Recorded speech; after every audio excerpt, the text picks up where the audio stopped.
Right, hello, Lincoln here from Stickman. I am on my lonesome for now, but I think Brooke's going to join me in a couple of minutes for today's stream.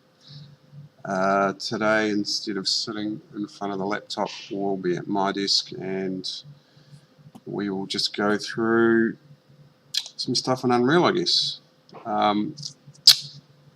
A few things that we'll probably be doing today is, first up, maybe fix the physics on one of our guys. We've got a lot of characters into the game at the moment.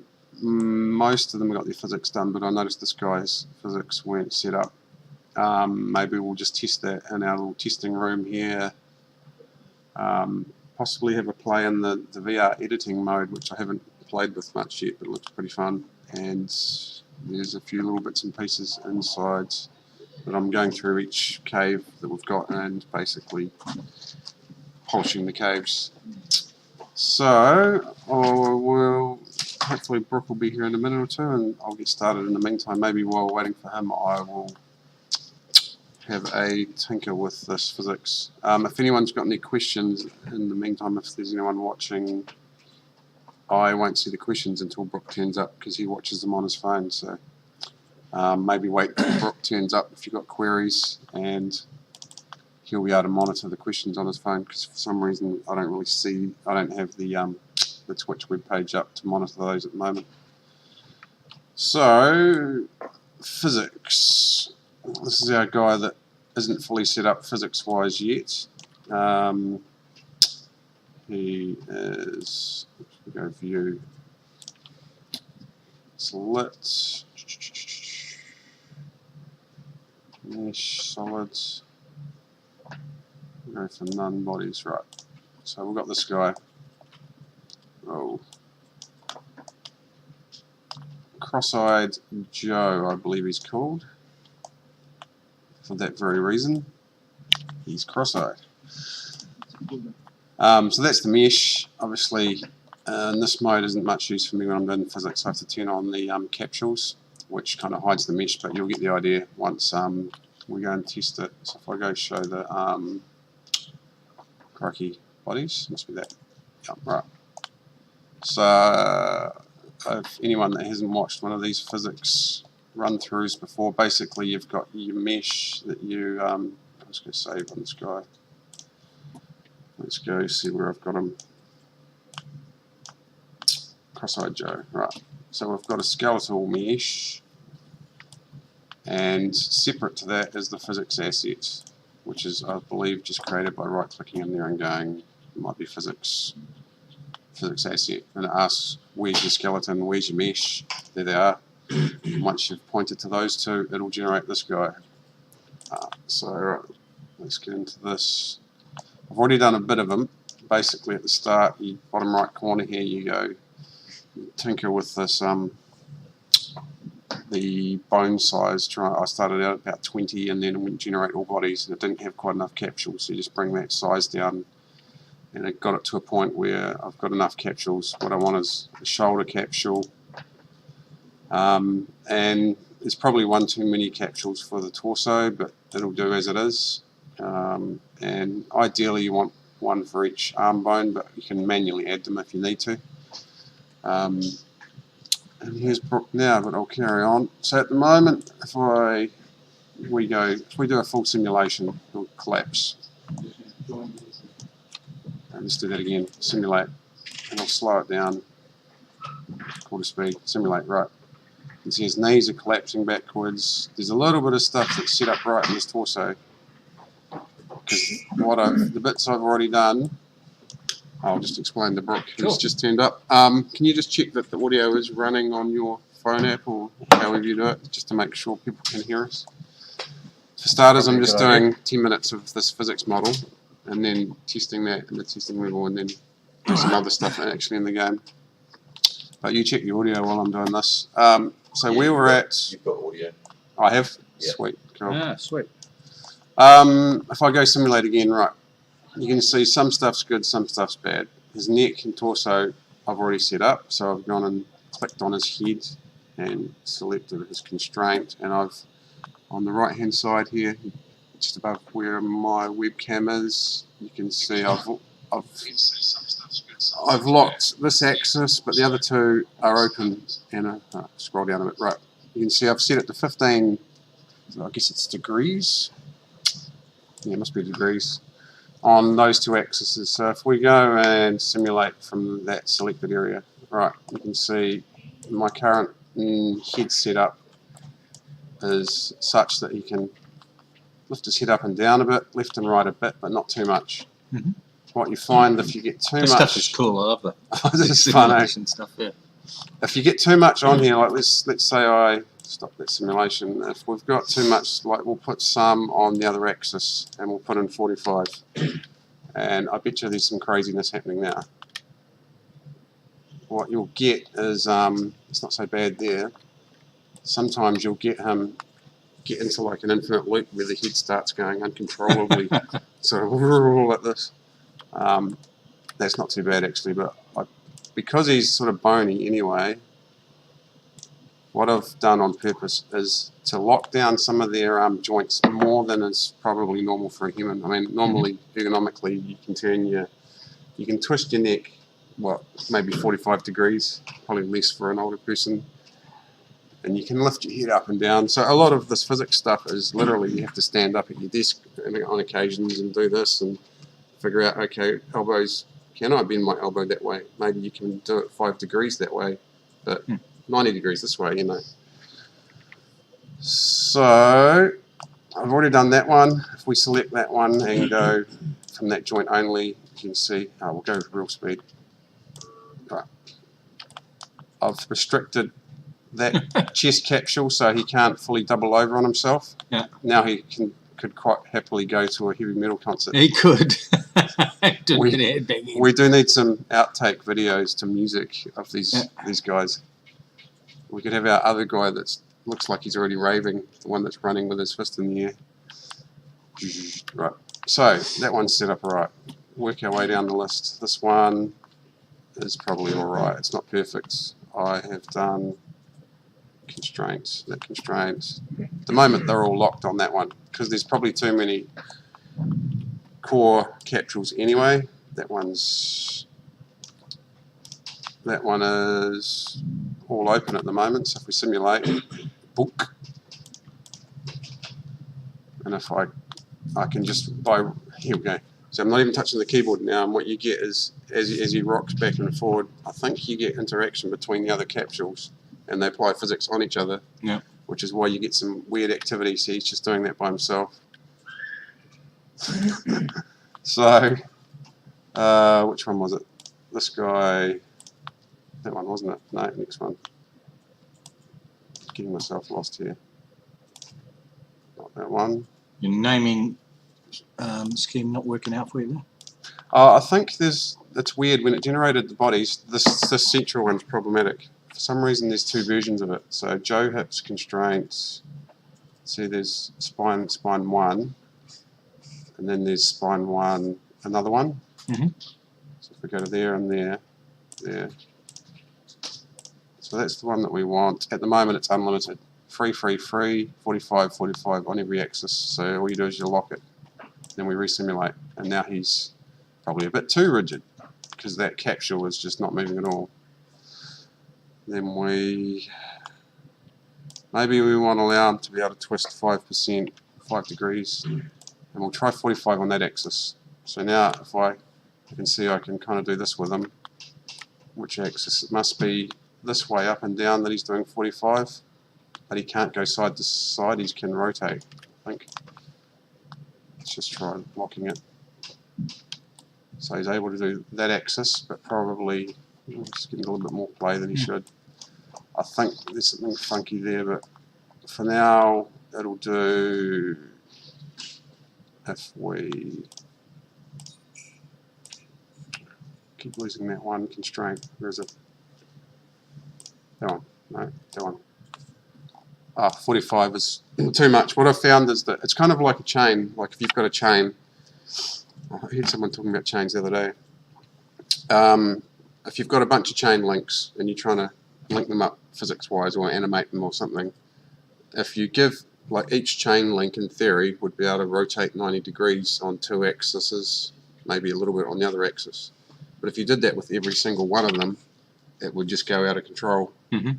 So what you tend to end up doing is locking down each link that maybe they can only move 5 degrees. Yeah. And the net effect across 20 chain links is that they'll happily curve and whip, because the combined effect from one link to the next all adds up. So you get the same sort of thing here with these capsules. If you leave them at numbers like 45 and 45, and then the next one's got 45, the cumulative effect is that they start acting like a snake, and it's not humanly. So you end up having to lock down most of the axes. And what I was about to do was turn this maybe down to maybe even 10%, 10 degrees or whatever it is. So you'll see now that it's a little bit more suitable.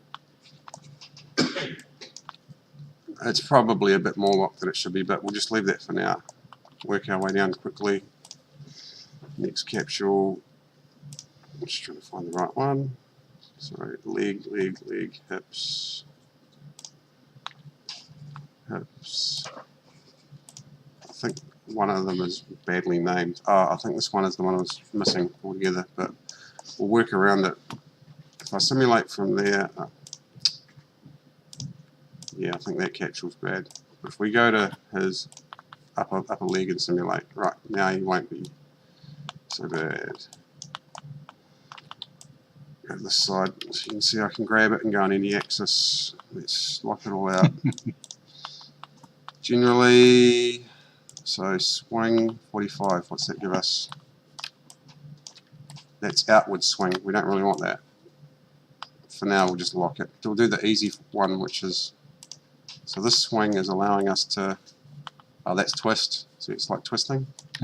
So we don't want that. Maybe you can add 2 or 5 degrees on each of these, but for now we'll just go for that way, which works, good, done.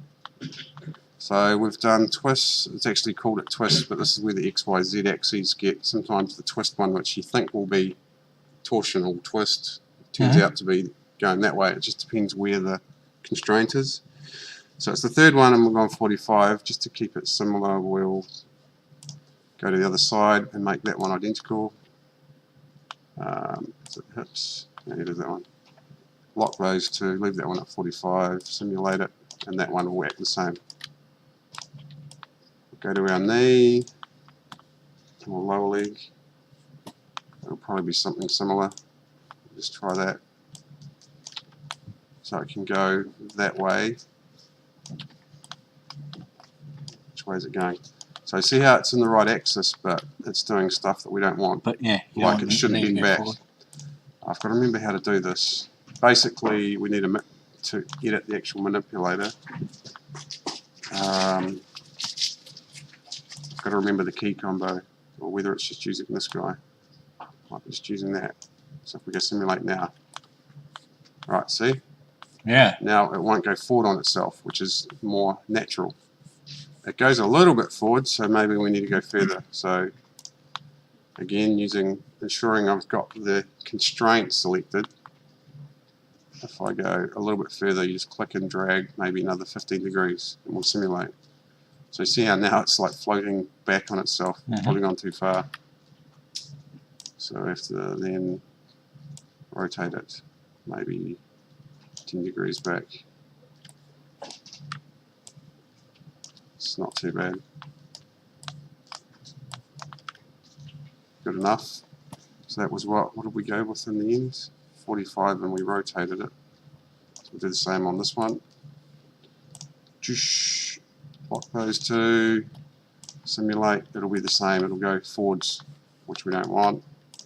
So standard keyboard commands, what is it, W, if I click on it, W-E-R, no, it's not doing it for me right now, but if I grab this, try 10 degrees, still pretty wacky.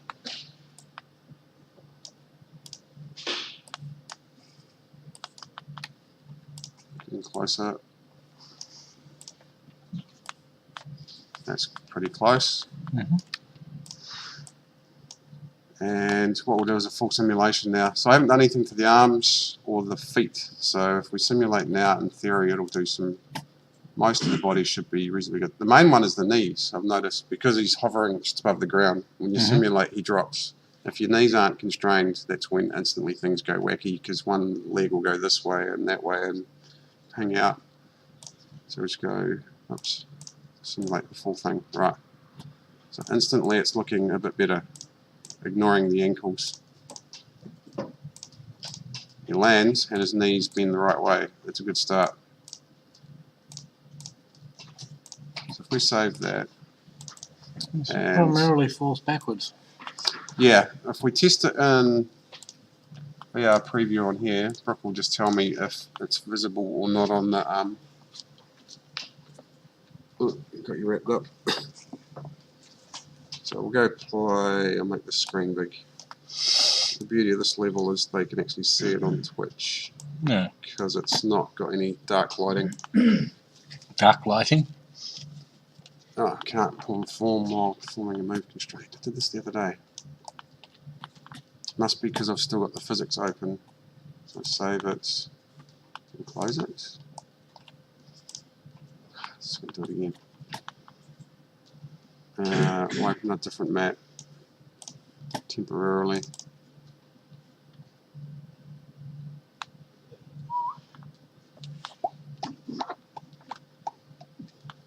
Loading, loading. Right, we'll go back to that testing room. Hopefully it'll work this Thank time. you. You going to join us? What are we talking about? Got to shove your head in? Right. Well, at the moment we're It doing physics appears it constraints. works It's pretty now. interesting. Brooks will tell me if it appears everything's visible on the screen. Yep, it all looks good. I think I've got the desktop audio turned on. I can't remember. Probably not. Probably not. But if it is, they'd be able to hear them grunting. But You never Right. want desktop audio on unless you are specifically. so I don't know if people watching the stream have probably have seen all of the characters in the game yet. Maybe not. Okay. So they're all there. They're all basically there's two spawners over there, and they set the spawn a certain amount of them. So I'll clear out the field a bit. Oh, sorry, I'm shooting Brooke in the That's shoulder. Get rid of some of the ones that I don't want. So all these guys have got physics kind of set up crudely, much like I just did. They're not exactly perfect. There might be some of them, maybe their elbow joints could do with tightening up. If I shoot her on the foot, you'll see she pretty much ragdolls close to human-like. Maybe his waist is a little bit loose, but so we'll get rid of some of these. I love the King Leon one because this guy, because he's got so much mass that when you shoot him, he really does feel heavy. Yeah. Right, get rid of those. There's so many of them. Right, so this guy here is the one that we were just doing the physics on. So if we shoot him, you should see what arms and ankles might be a bit wacky. So I'll shoot him in the knee. Not too bad. Yeah, legs are pretty good. It was definitely way better than it was. Who's that? There's one hiding. So you can see it's already in a matter of 10 minutes playing around with the physics, notably better. Depending how much time we've got, 120. We'll quickly do his ankles and arms maybe. Right, where is he? Back to this guy, the physics model, open it up. Right, even if we don't do his arms and just do his ankles, so again, find his foot. The biggest thing to get your head around with the physics is that there's these elements, you click on it and you're immediately, oh, why can't I find it over here? I'm just trying to tweak his foot. It's because you've clicked on the capsule, but what you want is the constraint. So there's capsules, constraints, and bones, I guess. So over here you'll see, at the moment it's showing all. If I turn off show bodies, it just disables them from this list and primitives. So now you can see all the constraints up and down the body. So if we click there, left foot, and there's the constraint. So that's the difference. When I click that, it highlights orange, the whole thing. But when I actually click the constraint, now we've got it's almost like linked to the bone on the ankle. And as soon as you do that, then you've got the ability to lock it all. So I tend to lock everything, simulate it from that point. It's all locked, so it shouldn't move. Good. if we do, this is where you just got to guess which axis. Right, that's probably the right axis. That's what we want. Okay. I mean, I can add, the next level is actually to make it more realistic. The beauty of sort of skeletons and zombies is they're probably going to be stiff and Yeah. rigor mortis-y kind of thing, so we can get away with. Who knows what's realistic in something that doesn't Yeah. exist? So I mean, I've found just from noodling that around 25% seems closer to real, maybe even less. Just test that, and again, you just got to check that it's not doing anything obscenely far. I might even go like 15. Right. I don't know if it's percent or degrees. It must be degrees. That'll do. We're doing the fast version. Go the other foot. Get the constraints. Do the same. Lock it all off and make that one 15. Simulate it. Right. Looks better. Basically all I'm doing is holding down the control key once you're in simulate mode. Control key and I think it's right click. Yeah. Okay. Allows me to grab that element that's unlocked and maneuver it. That's pretty good. And we'll just simulate from there. So his arms obviously are just generic constraints. Flapping in the breeze, basically. So you'll find his both elbows will be the biggest problems. So for starters, actually, the arms, the capsules. I don't know if this is the right method, but it's just what I've sort of been doing. That try and overlap the capsules. So you can just use your standard maneuver tools and scale things, move them about. Try and get the elbow roughly where you think an elbow should be. Same, get some sort of overlap. Rotate it. This is like really is the quick and dirty example, but check from the top. Right, this guy will have to scale that way. It's quite narrow, so and is that not quite at the elbow, is it? No. Move it that way a bit. And it's, I mean, it's just for the physics, but the closer you can get it, the more likely you're going to get a realistic. I mean, that's probably too big that way, so I can scale it down and out.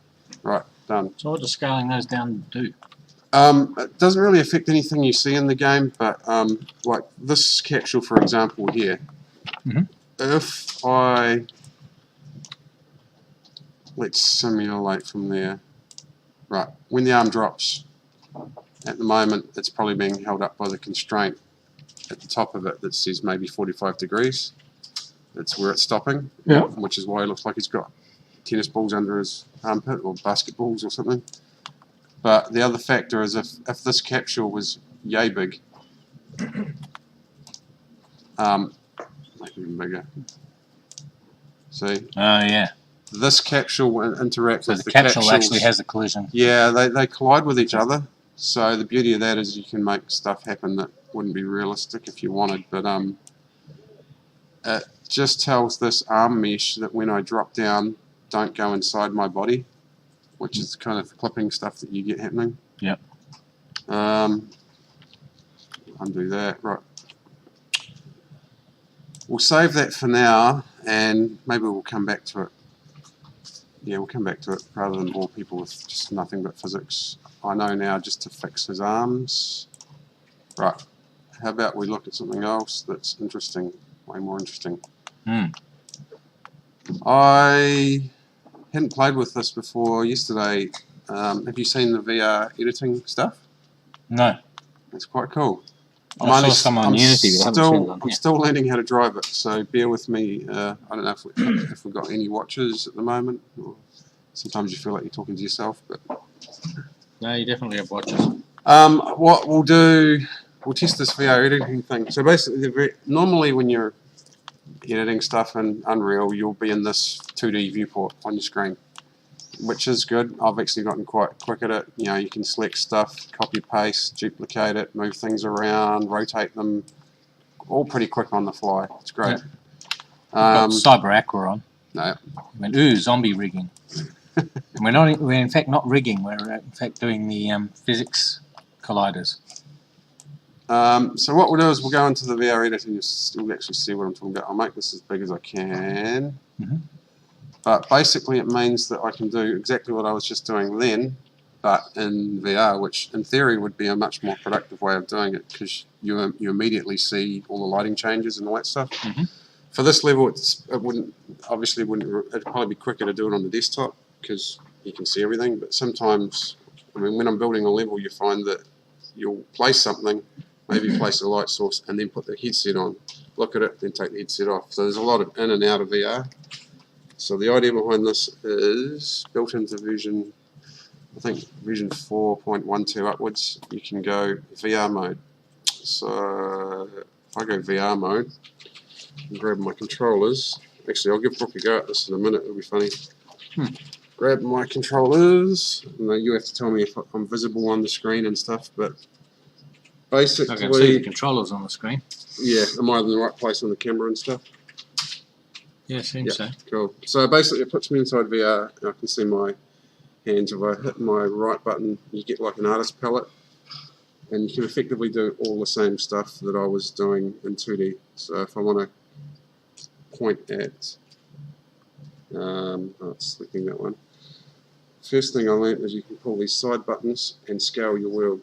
So if I go, let's make everything tiny and I can move it all around like this, and in theory you can do a lot of like God mode stuff where you're sorry, hitting the table. Put yourself in a God mode position where you can really see the layout of things. I guess this would be great if you were doing like, I don't know, let's say you were building a Wild West style game and you were building the town with the saloon and the streets and all that kind of stuff. Yeah. You could really get above it and just drag buildings in. So let's say I see if we can grab some assets. Content browser, open that up. Right, you get these windows that you can dock in. I'm still learning how to manipulate things a bit, but effectively you get your same. As he knows. Right, projects. Just gotta find the right folders. Important. It's actually a little bit blurry. We'll just find our props folder. So here's our props. What can we bring in? Might bring in barrels, structured tissue, woods. I don't know, graves or something. Let's just pull in an archway or something. Just drag it out and place it in the world. Bonk. I'll move that out of the road while we go back to, you can move yourself around the scene. Go back to, It's just me. Yep. It's quite an unusual experience to get it at this level. And obviously once you get stuff into environments, I think if I go back one, oops, tools. I think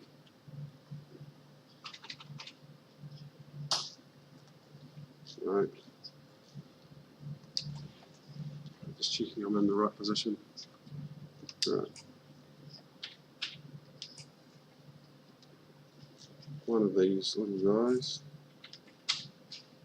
Might be the gizmo. Tools, no. Keep forgetting which menu it is.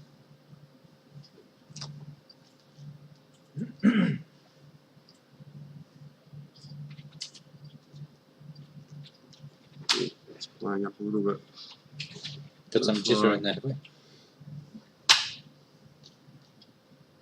Yeah, it wasn't done this before. It's a little bit jittery, but it might be. Oh, it's possible. I don't know if it's possibly because we're streaming and there's a lot happening with the video. But normally it isn't flashing like that. But effectively, you can see what I'm getting at. You can just click on any object you want and get your transform tools and just rotate stuff. In theory, I should be able to.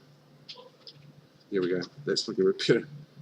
If I go universal, think that gives me a different tool. So now I've got rotate and transform tools, so I can move it where I want. I guess once you got used to this, it could be quite powerful, because you could, especially at a God mode level, like if I was it these side buttons, if I go like this, push the map over there, and I think you can even, right, yeah, push it down, so it almost feels like a table set game below me, tiny little objects. And now I can literally just grab things. I guess there's a duplicate, I haven't found that yet, but you would effectively just be dragging stuff straight out of your content browser, which is up here. I could just be dragging stuff into the world and placing it, putting it where I want. You can see how quickly you would get probably quite good at I think there's a central node, that one for scaling. Yeah. How quick you would get at building like a set, especially something like a town with blocks. It would be kind of like building with Lego. It'd be fantastic. Definitely combine this technique with some of the lessons I've seen on blocking in levels. Yeah. So maybe I'll let Brooke have a go, because it'd be interesting to see how quickly you pick it up. Okay. You just have to ignore there's a little bit of flicker with those transform tools, because of the fact that I think, because normally it doesn't do it, but I think because the video streaming, it's probably interfering. Okay. Let's have a crack. If I press VR mode on there, right, I'll move my chair well out of the way so you don't get. And I'll pull your chair this way a bit just so you're centered, and back a fraction just so your arms don't whack the desk. Okay. At the moment, you're actually below the map. So if you, with your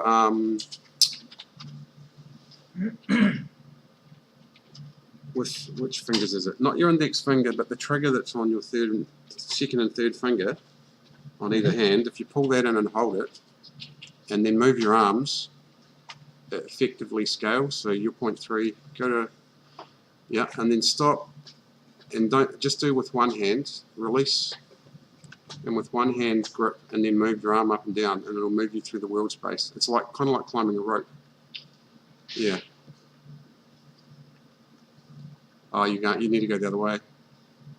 You're going down space. I'll go escape. I'll try and get you above the No, it's all right. I want to try this until I get it right.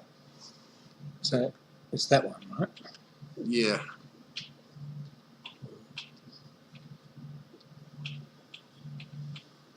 See how you're moving further and further away from it? I think maybe you're gripping on the wrong tangent.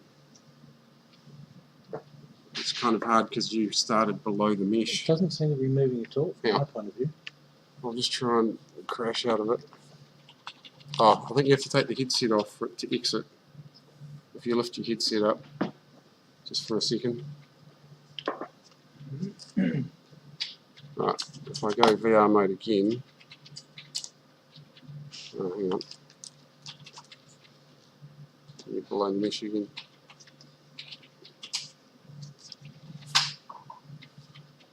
See if you can get in there. So which button am I supposed to press? Maybe I'll get you above the mesh. Which button am I supposed to press? It should be these three fingers. That one. See how on your hand thing it's glowing? So that's the right one. Yeah. Did I get closer up or did I go down? No, you didn't move at all. Yeah, I don't think I'm moving. Now, I'll have a go. If I grab the headset for a second. I'm just trying to remember. It's one of those ones, because I haven't played with it much, I kind of only remember from doing it myself. Go VR mode. Let's have a look. Oh, this is 1, 2. Yeah, it's weird that it spawned it down there.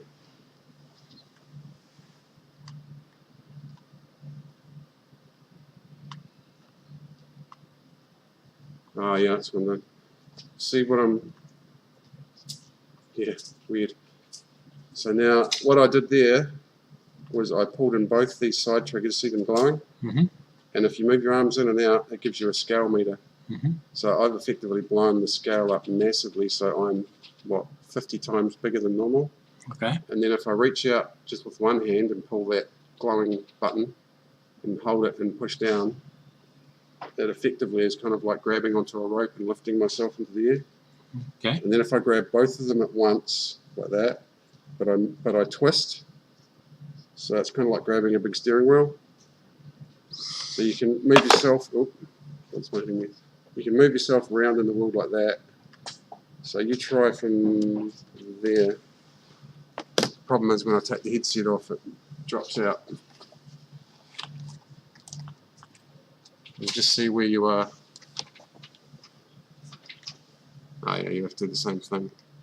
Right. I don't know why it's spawning down there. So you do that, make your scale massive, and then hopefully you're still stuck. Now if you reach up and effectively pull one trigger and do that, yeah, that's it. Do it again, yeah, you got it. It's weird. So now that you're above the map, you can probably toggle on your palette, or scale yourself down to whatever size you want to be at.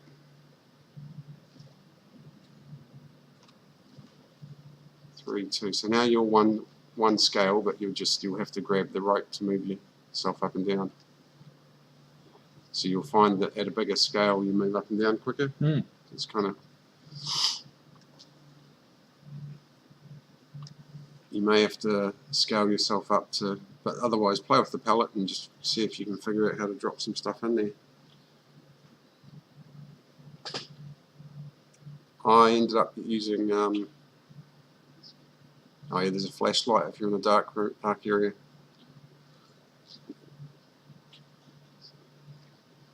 What I could do actually is, how about I load a map that's a dark map and you can play with the flashlight. That's all right. This is quite cool.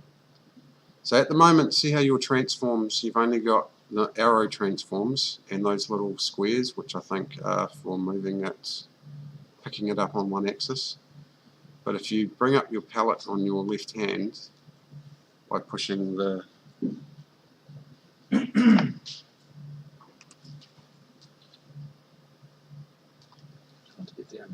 The only thing that I think is kind of missing is it'd be nice to teleport, to just point somewhere and just pull the trigger and it teleports Yeah, that you would there. be nice actually.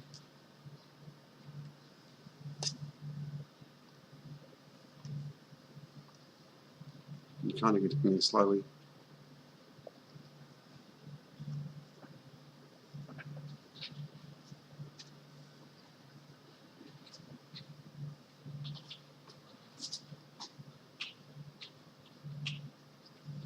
I haven't found the undo button yet, but there's bound to be one on the palette somewhere.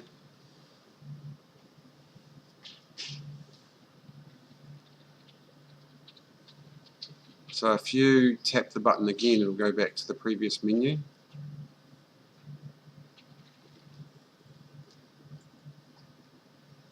There we go. Simulating. Oh, you're simulating. I didn't know that would. Okay, cool. Was that the play button?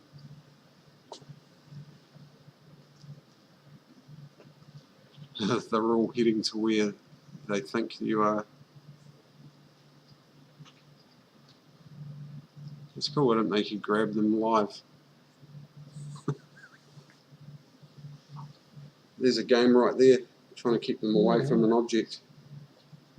So obviously you can see all the zombies. That's cool. There are all heading to where they believe the player start point is, because that's when they're spawned in the world, they sense I think the way that it's set up is they sense the blue point, the player start point. Okay. So, the other one to try now, Brooke, is if you reach your arm out, if you want to move along that plane.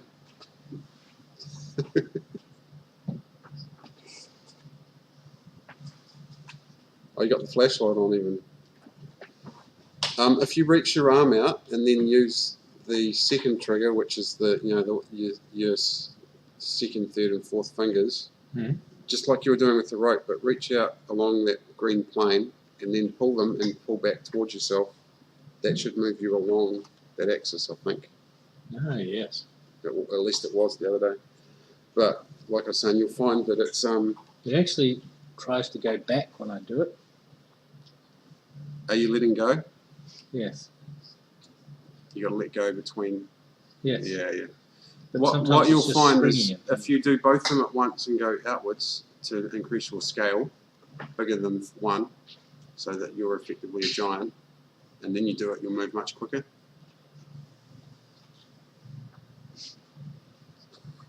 Yeah, good work out what you're doing. I swear there's a market for weighted VR controllers. Yeah.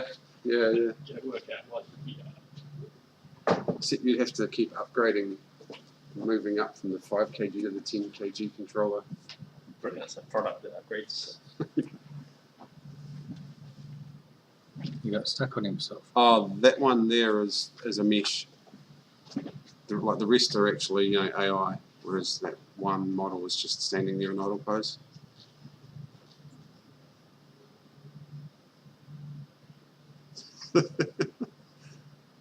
That's cool. I didn't know you could actually simulate the level from within that edit See, mode. that barrel stayed up there. It didn't fall, but that guy falls. Yeah, no, the barrel. I think he's falling because he's snapping to the ground. The barrel hasn't got any physics applied to it.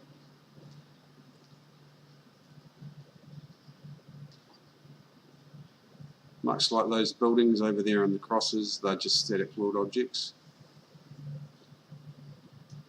If you drop him higher, like much higher in the air, Brock, does he fall, or is he just snapping to the ground because he's close to the ground?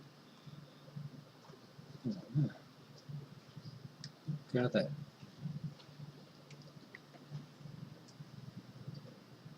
Yeah, lift him quite high in the air if you can, and then just let him go. Does he drop? Oh, he does. Wicked. I still think that was a snap. Can you throw him by like doing that, but almost like a wrist flicking motion, like you were if you were fishing?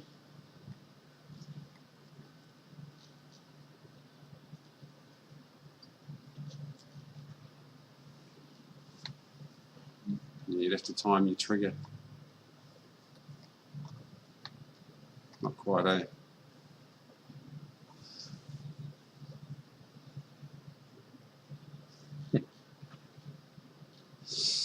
So whether or not this editing this way, I think it's one of those things that would take, there'd be a bit of a A lot of practice, I think. yeah, there'd be like a practice curve where you would probably be quite slow at it for a few days, and eventually you would get to the point where you're probably actually quite quick in here.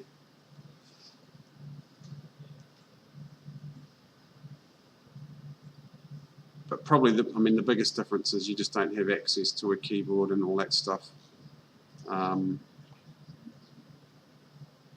Whereas in the normal editor view, I guess you can be renaming assets on the fly quite quickly and clicking on them. So, Look through him way over there. but Here he comes. I definitely see that this would be valuable for like one of the YouTube videos I saw. They were doing exactly like I was saying. They was setting up a game level where they were just blocking in the early assets. So they had some 3D buildings. It was Check like that you got them.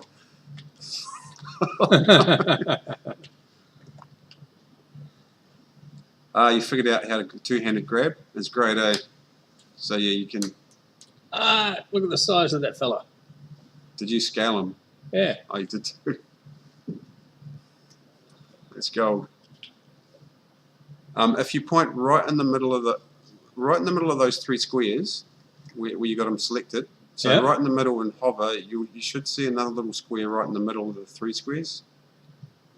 In between, and I think it's for like a universal scale. Sort of. Don't quite see it there actually. Alternatively, you can open up your palette on your left hand and you can change between translate, rotate. So if you tap it once more to go back to the home of it,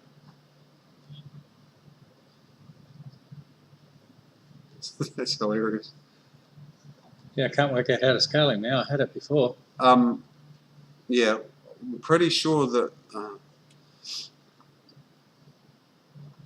those little squares, I don't know if they're scale or translate. But alternatively, you open up your palette. Yep. And you tap the palette button once more to get home. Try it again.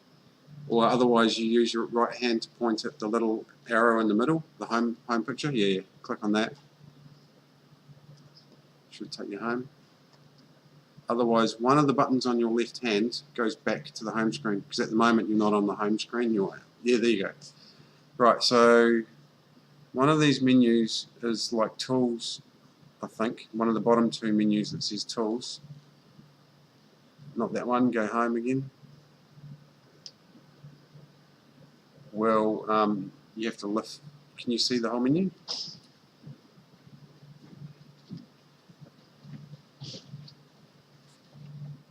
Not that one, that's got the paste. What about the gizmo? Top rightish, yeah, that one. Oh yeah, right, so scale, rotate and all that's in here. I was using the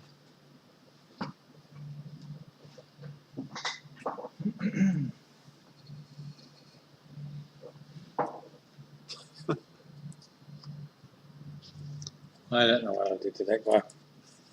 I think you scaled him on one axis, so he's a bit deformed now, that's right. I think I scaled what? You might have scaled him on one axis. But the one that I was using is the one that says universal. Look at that. Oh, you dropped I him, dropped you him dropped through him the through the floor and he fell. Yeah. He's gone now. He's still going for eternity. Alright, so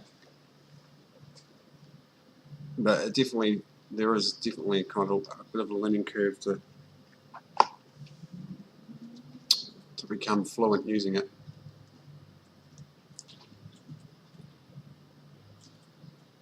How about, I'll just throw you in a normal cave. I just want to see what it's like in there editing.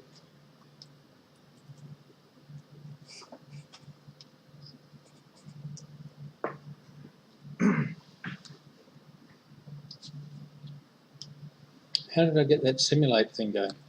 You went, go home again. One of the bottom menus. Tools, I think it was. Yeah, that one, the bottom. Right, and then you went play, didn't you? Right, Oh, is that put you at player start? maybe so. Are they spawning? Yeah, they're there. They're coming. I just dropped a gigantic building in there, right, is all.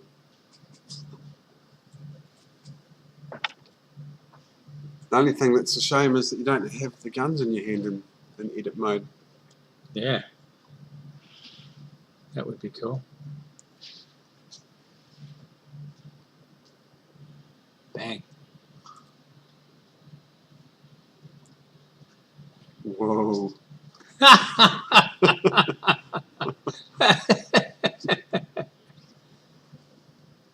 That's cool. Wonder where the undo is. It is in there somewhere, but I'm not sure. You have to go into one of the menus. Alright, well we wasted a lot of time doing that. What next? We'll hit escape. I'll just close that room and make sure I don't save any changes. Save a different map. Don't save. Cool. Now I'll finish the physics later maybe. What I can do is go to the stuff that I was doing this time. Oh yeah, so for the rest of the afternoon it's basically polishing caves, right? Yeah, I've got my list of caves I've gone through. If we have a look here, what I've been doing is stuff like, let's go to level 2. Oops. Viewport. Right.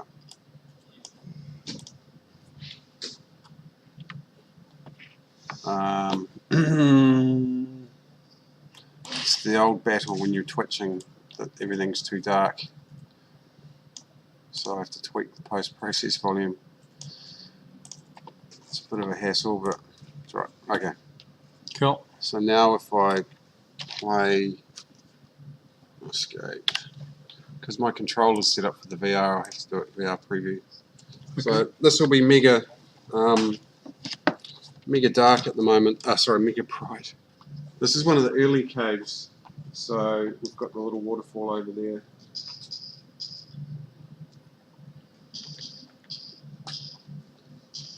Just clear these guys. I kind of like how they walk around that corner and they're waist deep in water. Yeah.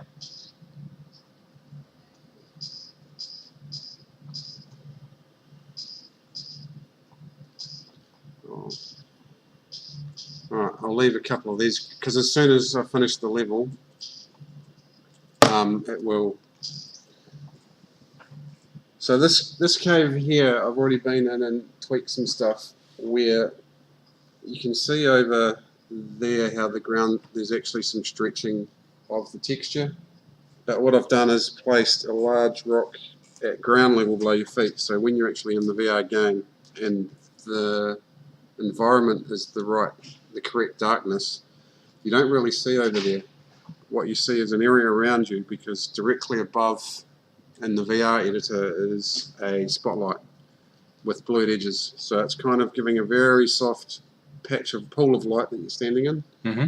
So that makes kind of like a focal point that you don't really see the stuff off in the darkness. Like you look over there, there's some stretching textures on the ground, but it doesn't really matter because you don't see it. So but before, when you look down, you saw these horrible pixely textures, which I'm trying to find an example of. Not too much of it left anymore. Yeah. So that's better, and now with the spotlight above, the lighting's much more better. That guy. So if this is our guy we're doing the physics. If I shoot him in the foot, I'll go for there, right? Remember, his arms will probably be the bit that will be the worst. Yeah, that flung around a bit. Try this guy in the foot. So actually not too bad. That arm is possibly a little bit bent, but so that's what I've been doing on each of the levels. Okay. And if I open up, So Cyber Aqua, have you actually tried Unreal? Just wait for an answer there. 19, 11, 12. I was doing number 12. Let's save. Post-process. Gamma. Right. Oh yeah, this was. You probably wouldn't have played this actually since I've tweaked it, Brooke, but this is halfway down the chasm. Mm-hmm. So what I've done is, remember before they would just spawn and appear. Yeah. So now what we've got, this is from the top of the chasm. Where are we? Yeah, there's the ledge. So you come in here and you're looking over the ledge, and so what we've got now is this doorway, and in that doorway is just a little tunnel. It's a closed-in tunnel, but it's dark. Yeah. And there's a spawn point down there. So when you play this level now, it's a lot more. When you're standing here, if I go play on VR, you'll see. Oh, that's the wrong one. It's the previous level. That one. Post-process, gamma. Right. Now if I go play, I should be in the right spot. Oh, actually, I'm inside the minecart, which is kind of freaky. So you can see these guys are there spawns. The reason they're not coming for me is because I'm standing off the nav mesh. So that rock and across the bridge, if I press P here, you'll see. So I'm standing inside that. There I am there, standing inside that. And there's a spotlight above me, which is what I mentioned. But if we look at the nav mesh itself, basically, for anyone watching doesn't know it basically is the areas that the zombies are allowed to walk, depending on their specified walk characteristics, like how high can they step up and what's the most high-pitched gradient that they can walk up and things like that. It automatically generates this nav mesh. So they can come all those areas down those walkways, but they can't get to me because I'm over here inside that. So this is something we'll have to fix at some stage. So if I load the level before that, How are we going to make the half ones actually leap out at you as you travel down? not sure, but Ben seems confident there's a way to do it. I guess they'll have an animation and they'll be leaked out, but yeah, don't know, because normally you have to be standing on the nav mesh for any of the AI to sense you and come at you. In this case, the previous level, we're standing on that ledge. So if I play this one, we'll just go one pistol. Right, so you can see that new tunnel. Wow. And there's quite a lot of zombies coming here. Some of them at the moment are falling off because their walk characteristics.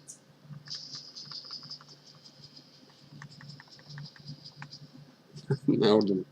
This guy. And what we've got now, temporarily at least, is at the bottom of the shaft is a kill mesh. Effectively, it's a kill volume. Just a big cube that is placed bigger than the width of the shaft. So any zombie that falls down, even if they're alive and they get to the bottom of the shaft, before they touch the ground on the bottom, they get instantly killed. Okay. Which is sort of a band-aid way of doing it, but there's probably a better way of doing it later, which will hopefully avoid the scenario of, kind of like these guys over here. See how that one's fallen off the bridge and is stuck there. I'll play that again. Other stuff that's been added in here is these supports, which is debatable whether we needed them, but before that was just these cross wooden platforms, which didn't really make sense because they needed something to be holding them up. And over to my left, we've got these ones have been put in as well. And at the moment that chain's just hanging there, but eventually the plan is to have a whole sequence where you get in that mining cart and shoot a lever and you get lowered down this chamber, and some of these holes in the walls, there'll be zombies jumping out at you and things like that. So take them all out. Yeah. So if we I've been systematically going through each of these levels and polishing them basically, and I was pretty much up to number 13. Okay. The shaft actually took quite a lot of work because there was little things in there that were wrong. This level is, which one are we on? Well, before you get into it too much, I might just say goodbye. Yep. For my part of the stream and just let you carry on. So this is Brooke from Stickman Media. I'll try and get on camera. Brooke from Stickman Media. Thanks for joining us. Lincoln's actually going to keep broadcasting for the rest of the day, so you can watch him do the level polish on the caves. So now we really are truly streaming the development. Well, for a while anyway. Yeah. I mean, maybe not the whole day, but a little while here. We'll work on this cave as the next one.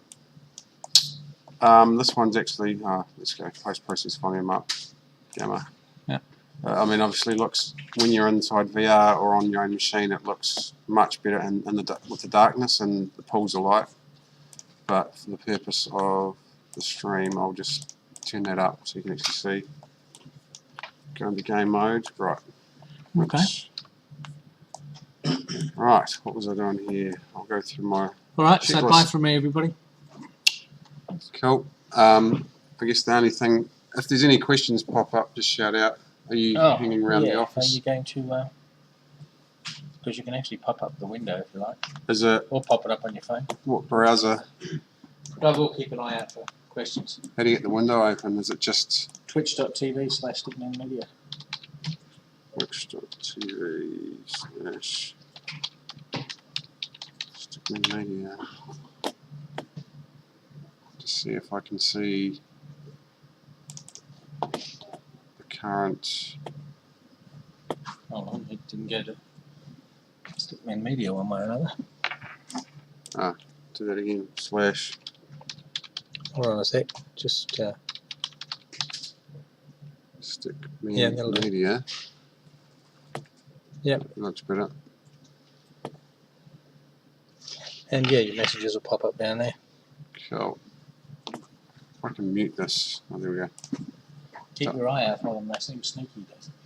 Right. Pop up, yeah, There we go. Now I can at least see if someone is saying something. I'll keep an eye on that screen.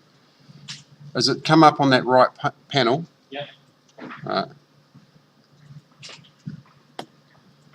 Cool. Cool, cool.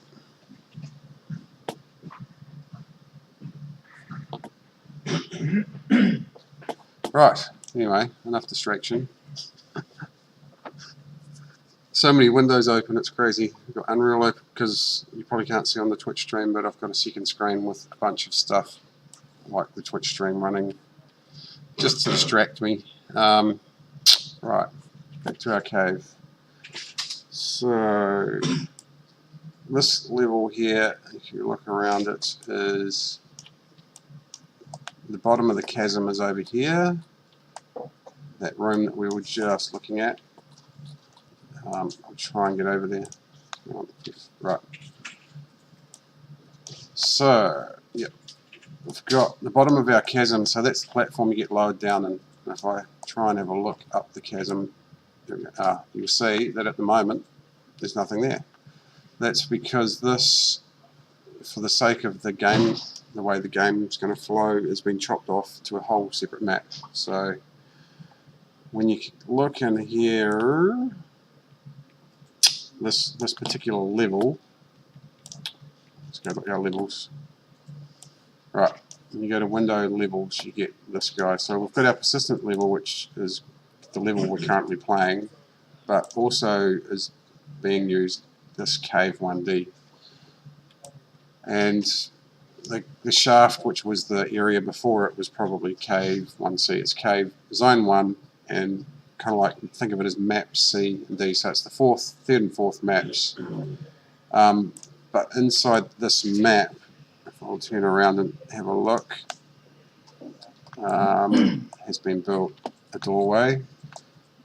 And if we go to our player starts, where is it? Do this right there. Right.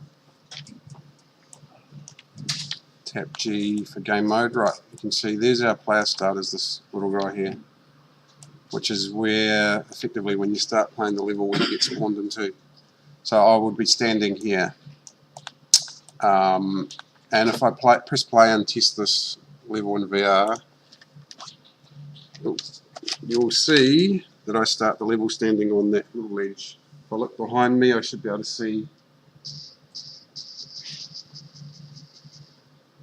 the little area where I started, where we were just before, the bottom of the shaft. And the river, our next spawn point is over on that log, and the third one's over at that doorway. So if I escape out of there,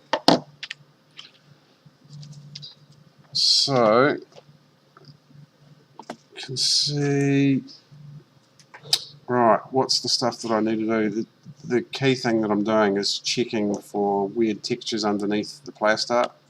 The one bonus from a sort of a design point of view of this game is that, for now at least, the player can't teleport around. You're in a fixed position at each level, and it's much like a shooting gallery where everything's coming at you.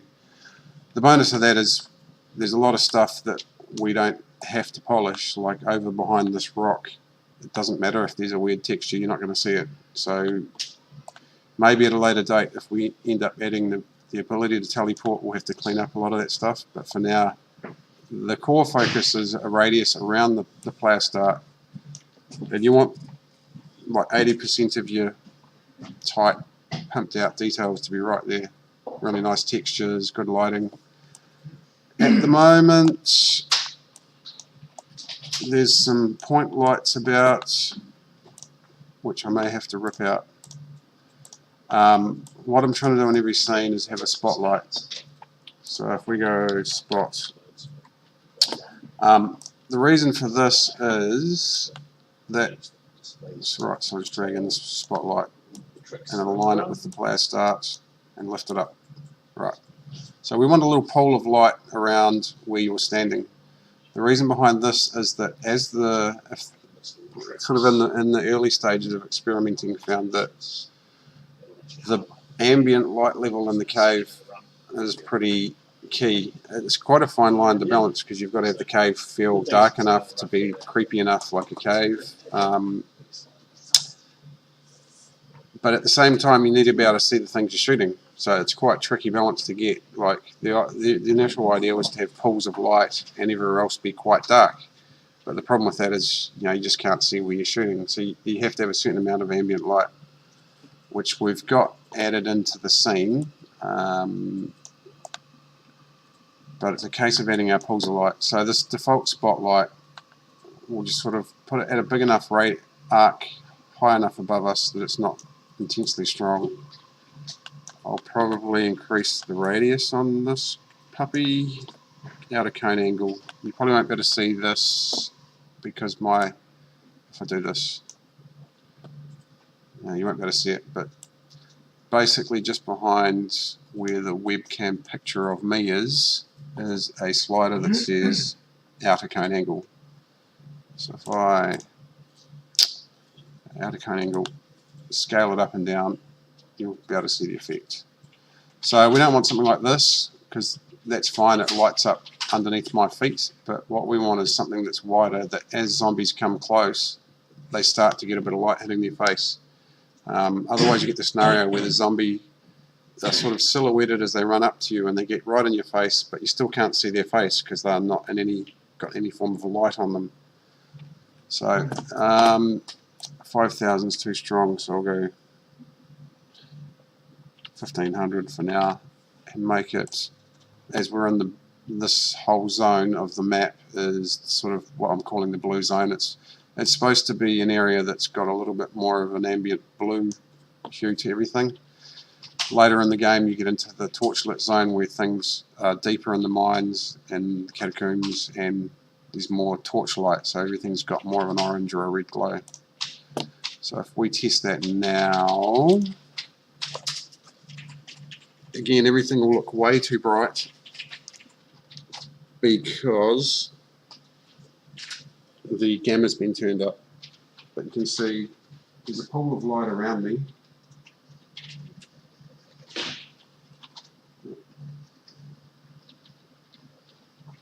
Oosh, there's a lot of them. Right, and you can see how you can actually see all of their faces, which is good. The only other thing I have to do is, as soon as you add any light source into an environment, I think there's an overlap thing where if you have more than, I think it's 3, I believe it's 3, if you have more than 3 light sources with their sphere of influence overlapping, so we've got our spotlight, there's this light bulb or light point light here, which is overlapping with our spotlight. There's also this one, which is overlapping with that one. There might be some more around. See how this one's gone red cross? That one's overlapping with this one and probably that one. The short version of the story is we don't need all these lights. Keep it simple in some regards. So we'll delete that one, and immediately you'll see these other lights are now happy because there's not such a serious overlap. And we can even go in and just sort of look at, is this light source even needed? It's not really doing a heck of a lot there. So we'll get rid of that one as well. Yeah, I don't see the need for it. What else have we got here? Just once I add a primary light source for the player, we'll just sort of go and rationalize, are all these light sources needed? If you have a look from the viewpoint of the player about here, if I tap G for game mode, just to get rid of things, G, right, you can kind of see what's the point of these light sources. Well, there's a glow over this way, which is there on purpose for the point of indicating there's a doorway there. There should be some lighting around here because there's a log there that they run across. I've obviously put a light source at some stage that's kind of giving a hit on the ground here. There's some kind of light source here. So let's just go game mode again and see what's happening. This guy here, whether he's needed, debatable. I might just turn him way down to like 50. Just save it. You can see one over the far side. That light source is purely there to light up, illuminate a doorway. Like I was saying, the next viewpoint or level is standing on this log. The one after that is standing in that doorway, which we're going to have a look at in a second.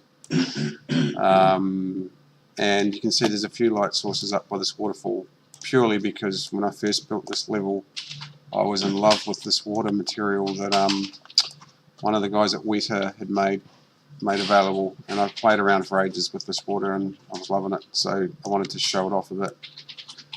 This light source here, its radius is pretty huge and it may be a bit intense. It's 2000 intensity, so if I pull that down, you can see it affecting things.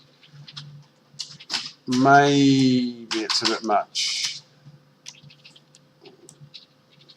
One thing I've learnt with Unreal is just be very wary of too many point lights, because if you get them overlapping, you start to get strange stuff happening with some of the lights start freaking out, and when you go to build it, it'll give you errors. So it's just a case of rationalizing what are they doing, are they actually valuable to the scene, because if they're not really helping in any specific way, there's no point. So if we have a look at this one again, what's this one doing? It's giving a hit on that bank, plus it's making a bit of the ceiling glow. That might actually be kind of useful. We'll leave that one there, but this one is having issues because of its overlap with something else. I might just scale it down. What you'll quite often find is if I scale that point light down, eventually it'll get to the point where it's happy again because it's not overlapping. So if I scale it, and maybe if I move it, see, instantly it's happy because it's not interfering with the bounds of another light source. But I'll just turn that one down as well, 250, and we'll test that level.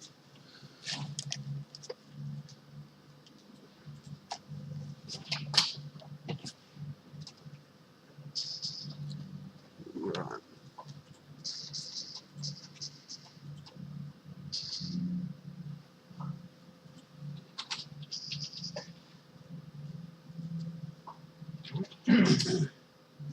Right, so now it's looking alright. Here come the guys that are spawning from down that tunnel.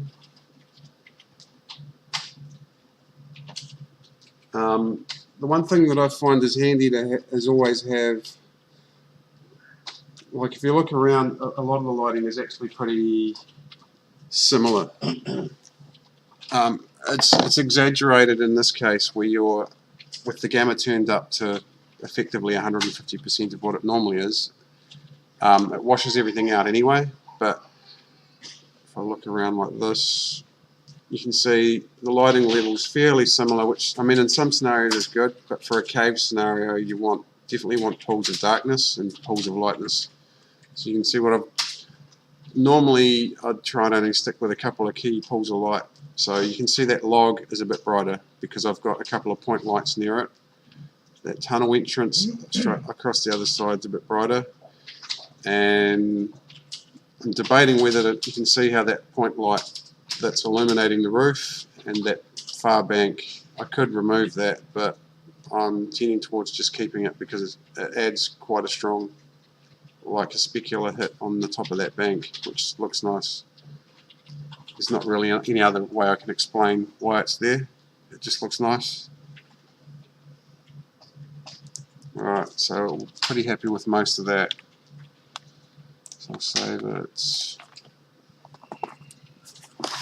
And have a look here. Level 13. We've got our spotlights.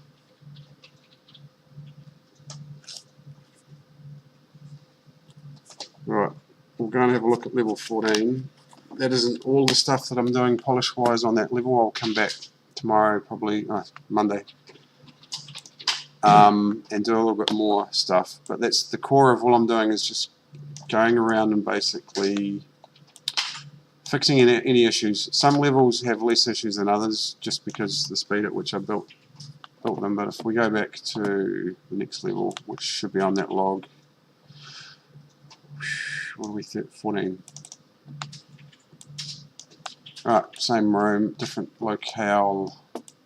So now you'll notice that if I go to our player starts, right, we're now on the log. So effectively all it is it's exactly the same. When you look at our levels folder, it's pretty much the same. It's a different levels file, but all it's doing is loading my same base cave. And in the persistent level will be only these things here, these top. Only those elements there are in our level 14 actual level file, which is this level 14 file that we've loaded. So that's the difference. That's the level, which is purely loading. It's a different file, but it's still loading in the same base cave. So if we actually go and open up, here's our levels again. Our base cave is cave 1D. So let's save that. Let's actually go to zone 1, cave 1D is our base cave. If we open that up, you'll see, well, looking much the same, all it's here is geometry. There's geometry and some fancy river materials. Not much else. Point lights, it's all the physical stuff. But there's nothing in here like zombie spawners or the player starts or the spotlight above the player's head. All that stuff we've left in the persistent level.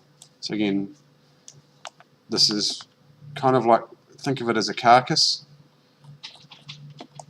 The beauty of that method, the finding, is that we can, if you've got, like this room for example has what, 3 levels. So the first level you're standing on this far bank and you have some gameplay. This the first level. The second level you'll be standing on this log. And the third level you're over by this door. While each of those are separate files, they all access this one cave and these static meshes. So if I go and load up back in our levels, level, what was it, 14, again, we'll be standing on the log. And you can see, if I filter the levels, right, this stuff here is all in the persistent level. So our exploding barrels, our player starts, what else? For some reason at the moment I put the audio track of the waterfall, the skylights, the sound of the cave wind, a few things that, basically anything that I think might change from viewpoint to viewpoint is in this persistent level. That way, when we load level 15, the next level, it'll be all different. We can copy these same things in, but it means we can tweak them at that viewpoint. Maybe the wind is fractionally louder because there's a tunnel entrance next to you. Maybe the wind's howling up there. Maybe there's more drip noises, so you have to throw in that audio track. And that way you can easily customize viewpoints from one spot to another, even though you're using the same base cave. Anything that changes from viewpoint to viewpoint is not part of the base cave. It sounds like a simple concept, but in practice it took a bit of fiddling to figure out just what worked best for us. So this viewpoint is, just have a look around in it. I'll take the headphones off. Right, so they're spawning down that corridor, and there's some spawning up there.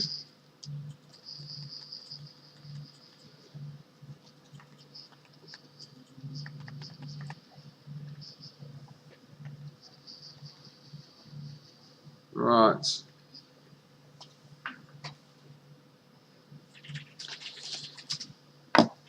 So,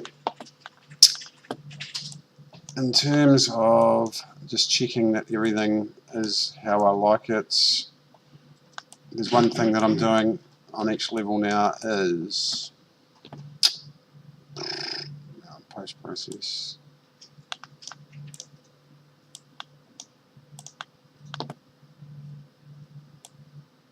Right.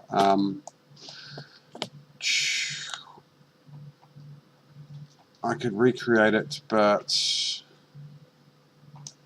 go to level 13.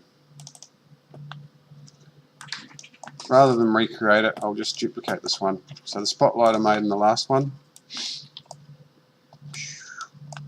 I'll just Control C to copy that.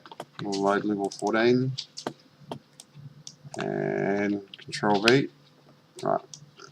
So the key thing we have to keep our eye on at all times, as soon as we're pasting anything into this scene, or adding meshes, or adding anything really, is just keep. That's why I tend to have this level column filtered by level. Over here means I can. Okay, the spotlight is in the persistent level, so that's good. It means effectively that the spotlight is part of level 14. It's not part of the base cave, because otherwise I would go and load up level 13 in half an hour's time and find, oh bugger, there's a spotlight over there now. I didn't want that in this level.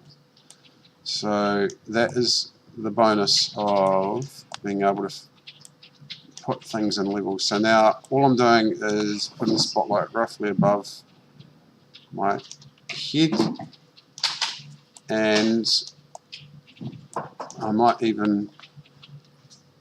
may even increase the cone angle a bit more. Again, the idea of the spotlight isn't necessarily to be like a strong light source. All it's there to do is knock the darkness out of the zombies' faces as they, sort of the last 5 meters before they get to you. Ideally, you want to be able to see their face and some of the features. It doesn't have to be strong. Again, it's only 1500. I will increase the cone angle a bit more, just because it's quite close. Some other scenes I've had it much higher. And we'll delete this point light, maybe that one, because what's it doing? Not a huge amount. So it's issuing a request immediately. Actually, I might just leave that one there for now. 1000, we'll just drop it down to 500. Save. Right, I'll just test that. So, looks alright. One other thing that I'm keen to do is scale down this log. It's massive at the moment. And this is one of those ones that's a little bit finicky. It's just an asset that we had, which I've put across there. The main reason is, if we tap P, right, so you can see how the nav mesh, just because the way that the river was constructed, is kind of all over the shop. There's ways for the zombies to get across the river, like they can navigate their way down here and up this riverbank. But anytime you have a nav mesh like this with big holes all over the place, increases the tendency for a zombie to get stuck somewhere. Like they might walk down here and then get to there and get to there and go, oh, I'm stuck, and they don't quite figure out how to get out. Most of the time they're pretty good, but occasionally you'll get like a zombie might walk in here and get stuck in that rock, even though there's a nav mesh avenue there. So to simplify things, I made a very clear path across. And I think possibly at a later date we could even, I believe you can add like a nav mesh blocking volume. So if I wanted to, I could put a blocking volume right up the river and make it so zombies know they can't get across the river, and the only way they can get across is across this log. So that might be something we do if we find that zombies are getting stuck in the water too much or something like that. So what I'm looking at is how wide is the little strip across the bridge. Can I scale this down any? So we'll just try this. Right, so if I go to tap the R key, W-E-R, right, R gives me the scale. You can see at the moment this log must have been rotated or something at some stage. Right. Ideally I want to make it a bit narrower, but I don't know how much narrower I can get away with. before I'll turn on the nav mesh. Before this nav mesh gets too thin. I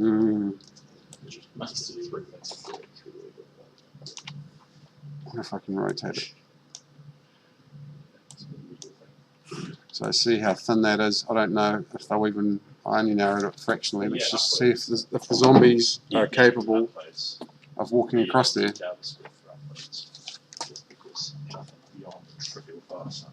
And it didn't really narrow the log up much, so it might be that eventually we have to change this asset out. I'll just see if he's capable of walking across without falling in. You know that?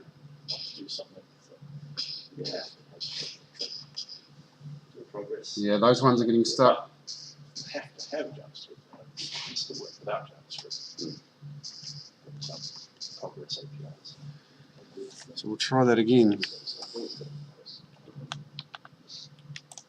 Yeah, no, I like JavaScript. I like it for most websites. For adding functionality. So an alternative is maybe, let's see if we can duplicate this asset. Now again, I just duplicated an asset, so what's going to happen? By default, it wants to put it into whatever the default level is. So if we open our levels, let's have a look. At the moment, the one in blue, persistent, is our default. In this case, we don't want this new log to be in our persistent level. We want it to be part of the cave permanently. So I'll click on cave 1D, which is our, I'll call it the carcass cave, and make that current. Right, so now the cave 1D is the current level. So if I then right click on the asset that I just added, this extra log, right click on him and go level, move selection to current level.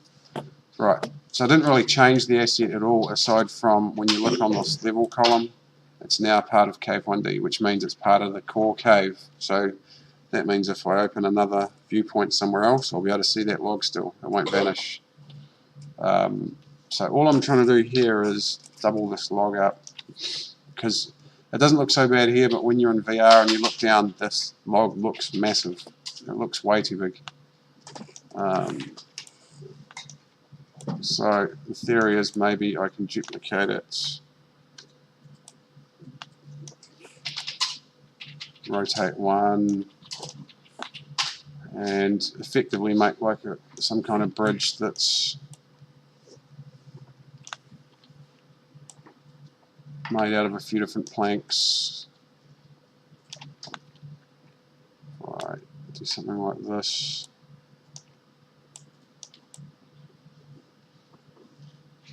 And then I'll duplicate that one again. Copy, paste. Now, this time, because the core cave is still set as our default, when I've duplicated it, it's duplicated it in the default cave, which is good. That's what I want at the moment. So, scale this down a bit. So, I mean, this is quick and dirty stuff, but it's just a good, quick way to test out your nav mesh. The problem I had was the existing log felt too big, but you needed that width in order to have a functional nav mesh across the river. So I'm just actually, this is really as testing. I'm just saying, will this even work, doing what I'm trying to do?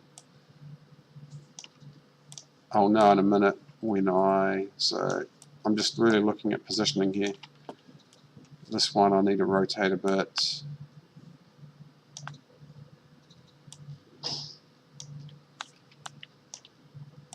Try and get it so it looks like it is actually resting on that bank. Pull that one up. Let's see what that's like. Right, so if I tap P, right, nav mesh is broken. They wouldn't be able to get across there. So let's try, as I move this across, why is it broken particularly badly? There we go, boom. So it's quite, actually quite big there. The other thing that's problematic is this barrel is blocking the nav mesh effectively. It's creating quite a big hole. Anywhere you drop a static mesh will block the nav mesh, so if I move this barrel over, you should see this nav mesh clear up. See?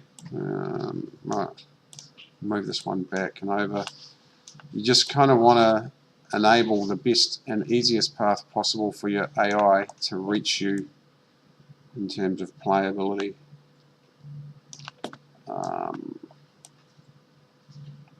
Let's just test that. This piece here is fractionally narrow, and it might be that I play around with the positioning of these logs to try and widen this piece, but we'll just try it.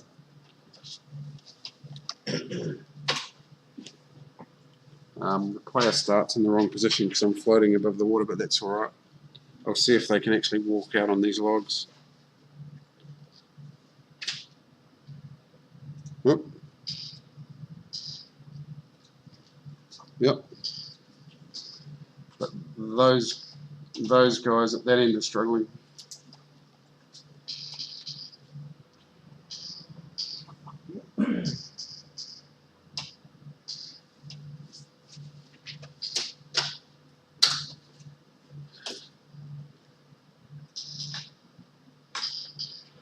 Right, so getting closer, but still some little bits to tweak. Obviously this little piece here is too narrow, because you can tell the ones from this end were getting to about here happily, those ones were stopping, and this barrel was embedded in rock, which is not cool. Just rotate it a bit, it's a little bit better. Same with that one. Right, now let's try something else. Duplicate that one, scale it way down, rotate it about an axis.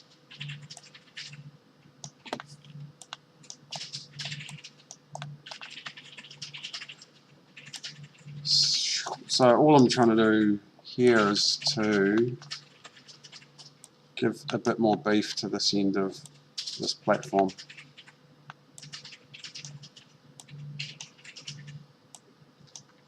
Whether it will work remains to be seen. We'll see.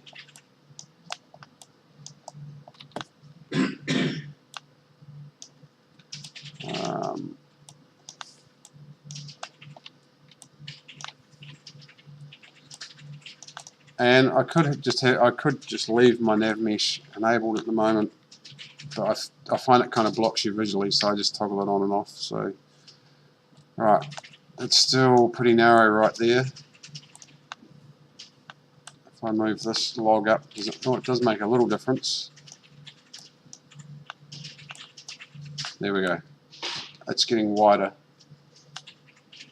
which is what we're trying to achieve. What if we bring this one up? So I want this little piece here to be fractionally wider, would be great. Boom, straight away. So it's only the smallest little changes is all it needs sometimes. So the nav mesh looks good, but I also have to ensure the model's looking good. At the moment it's got some little issues. This one's floating. So to fake that, what I might do is one of my favorites, drop a rock in it. Let's have a look.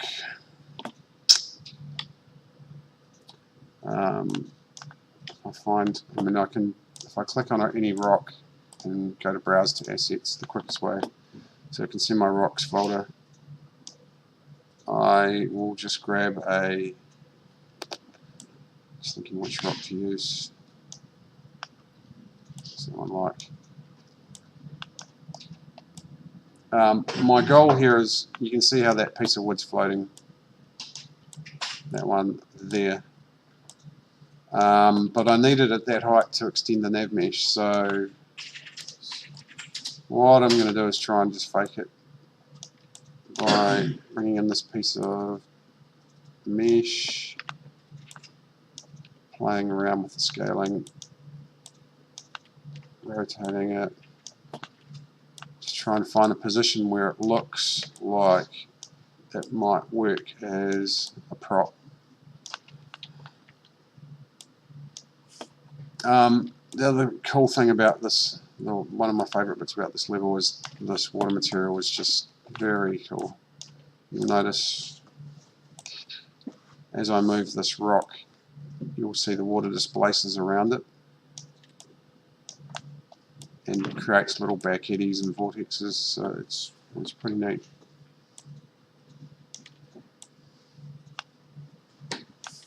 Right. Getting somewhere close, I think.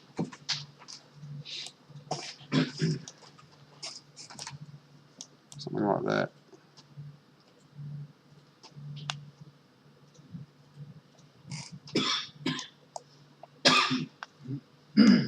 So, I mean, that's the basic logic of what I'm doing. It's just trying to build up.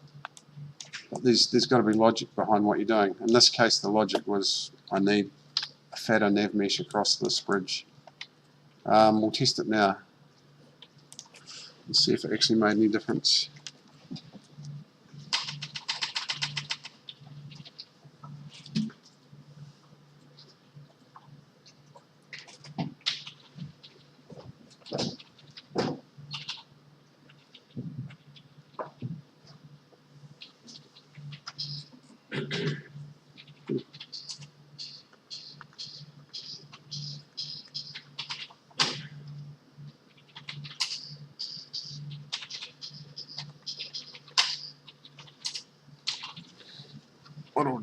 What we'll do actually is, I just realised the reason they're not going right to the middle of the bridge is because my player start is so close to the middle of the bridge that they're kind of forming a circle around it. So what I'll do is get these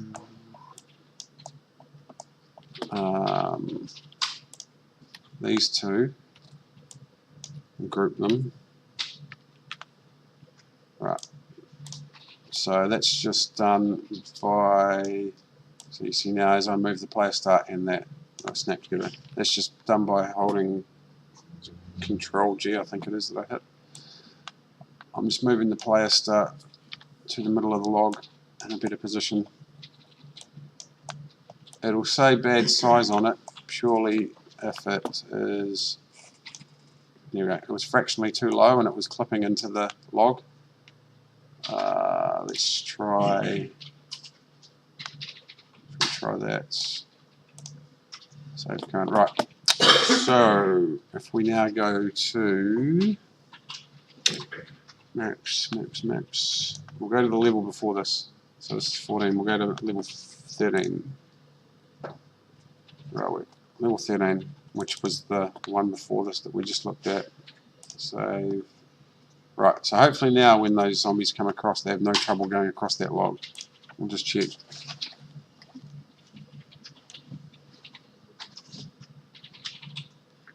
It is also possible that they'll avoid the log altogether and come straight across the river here.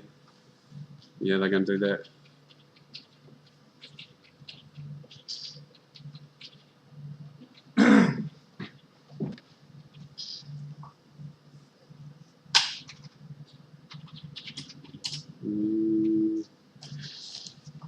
Which we will, as I was saying, we might fix that later by putting in a blocking volume actually in the river, but for now it's not so urgent.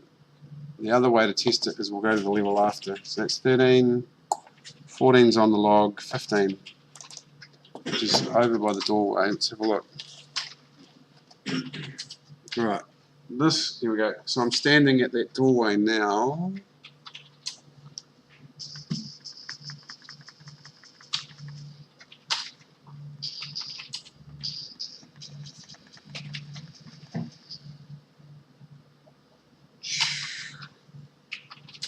Right. And that doesn't work much better for me either because the spawn points are moved. So what I'll do is I'll move a spawn point over there. So in this map, where's the player start?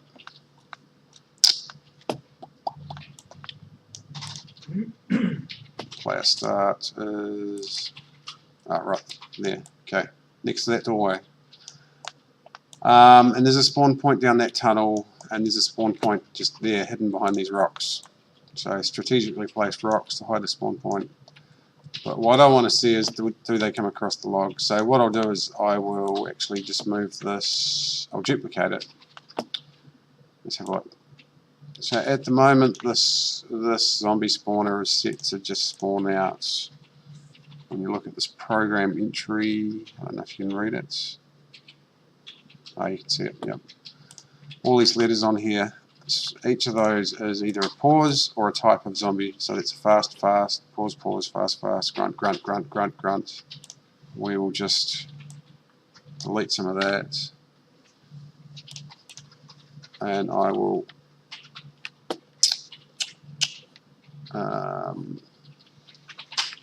duplicate it, and we'll stick one over here.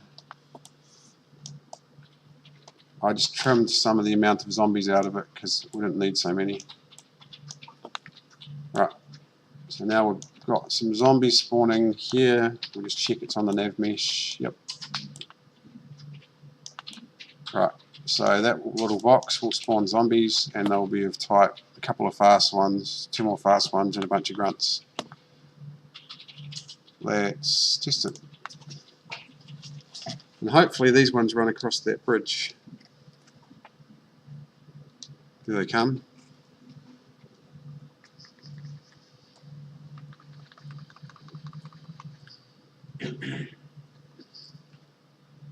They're coming straight across the river.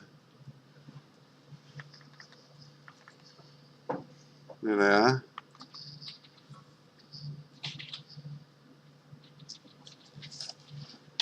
Okay, so that's killed that idea. What we might do then is, let's see if we can put a nav mesh blocking volume in the river. I haven't really tried it yet, but I can't see why it doesn't work. Let's see. Blocking volume, we'll see if this works or not.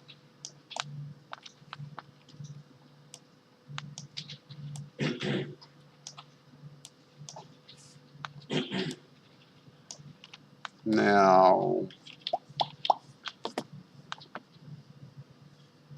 collision presets.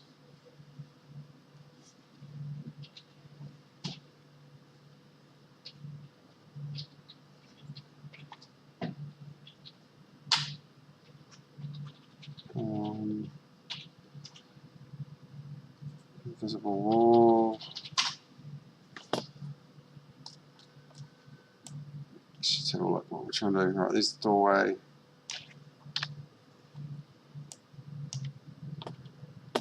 Our blocking volume is set to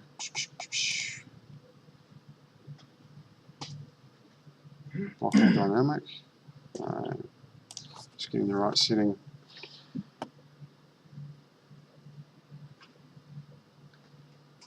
Block all.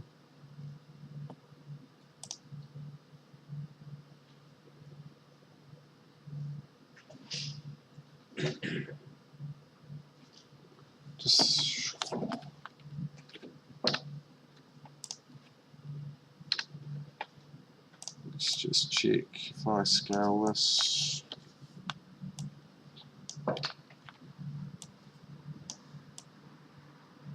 Right. So, in theory, if you have a blocking volume like that, if it's, I don't know if this is even going to work, but we'll try it. So that cube is a blocking volume, which will effectively, it's set to block all at the moment in the collision preset, so I'm not sure if that's quite right, we'll see. My theory is it will stop them walking straight across the river because they can't get through that blocking volume, they have to go around it, and that will lead them down my crafted bridge. in theory. Let's see.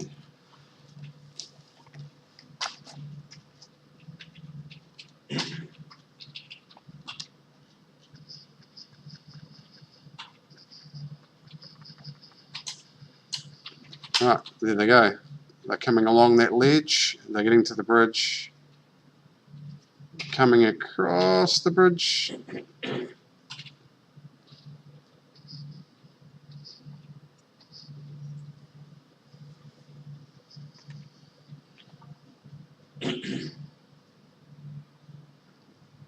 Looks like a couple of them are getting stuck still, so.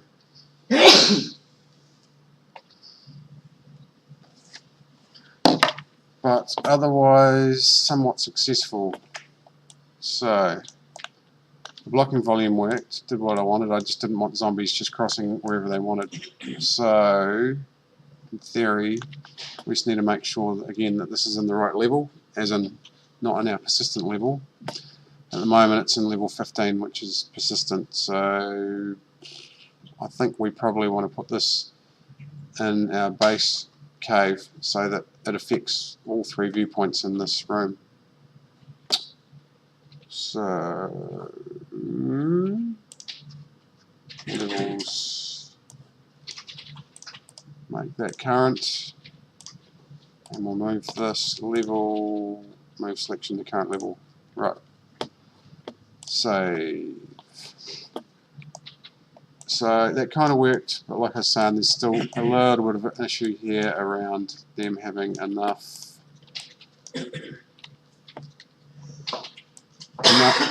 sense to be able to get across. So what I might do is just try and, I think they might be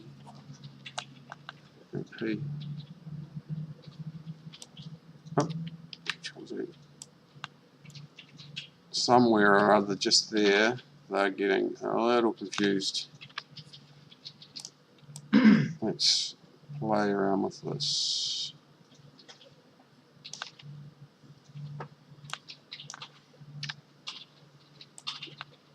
Actually doesn't seem so bad without it.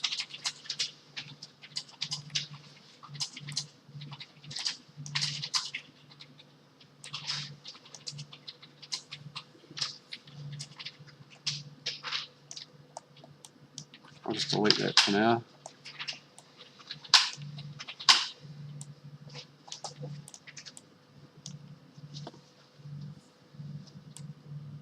Just try and smooth things out so there's nowhere. The little holes in between I'm not so worried about because they're not so big that they'll get trapped. Just trying to make it smooth enough. I think this plank we need to make a bit thinner or something.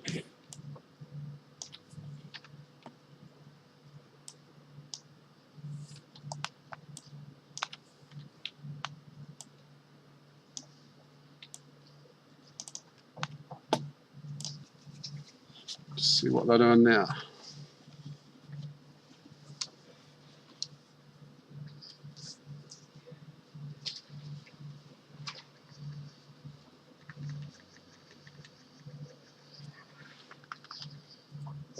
Right, we're coming across the log.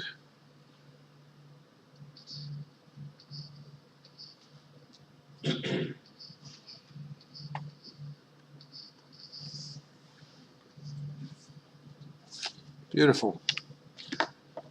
It might not be the prettiest way to do it, but it was effective. So now we've got a nav mesh that they seem to go across just where we want them. Let's save all that. So that's level 15 on the other side. What we want to do now is go backwards. 14. This one won't be so important because we're standing on the log.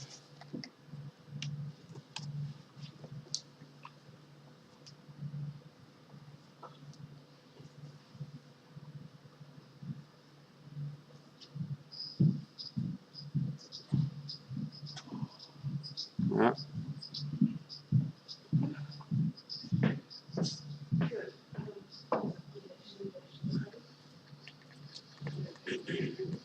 God.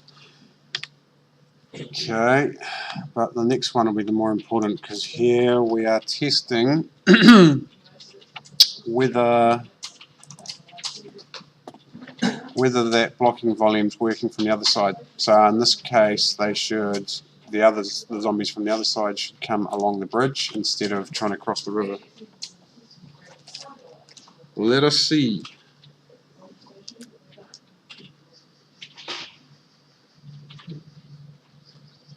Right, here they come. What are they going to do? Come straight across? They went straight across the blocking volume.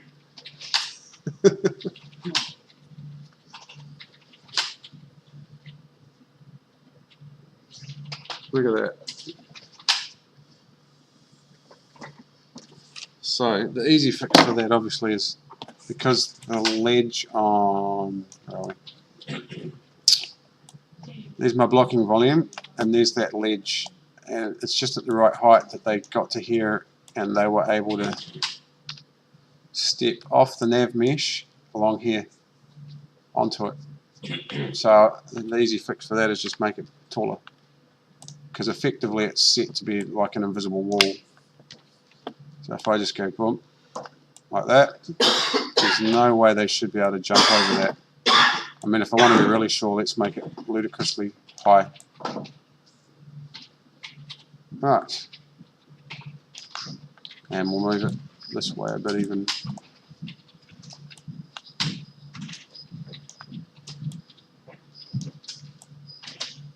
Right. This time, hopefully, they can't go through there.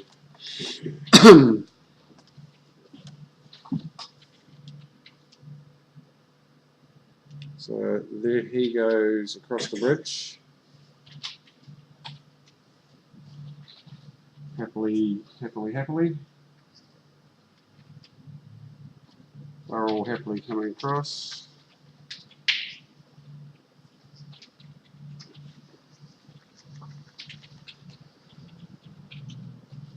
The bridge is no problem. And what happens? Are they getting stuck there?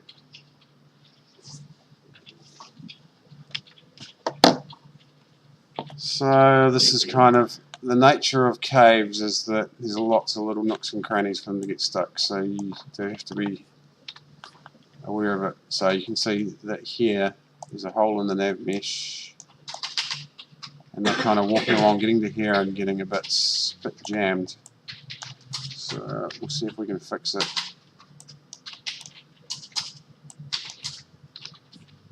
So I've placed these rocks at some stage. Let's move these rocks closer together.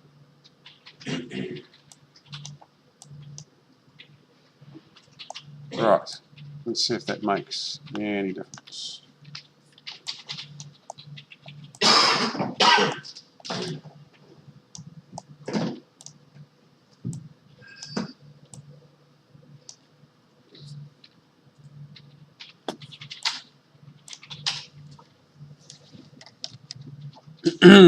Right, where are we? So that's the little area we just fixed. They were coming across, getting stuck. Hopefully this time he goes around it. Yep. Awesome.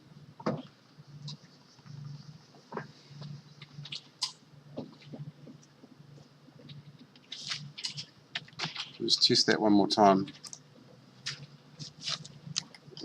Right, there's a horde of them coming.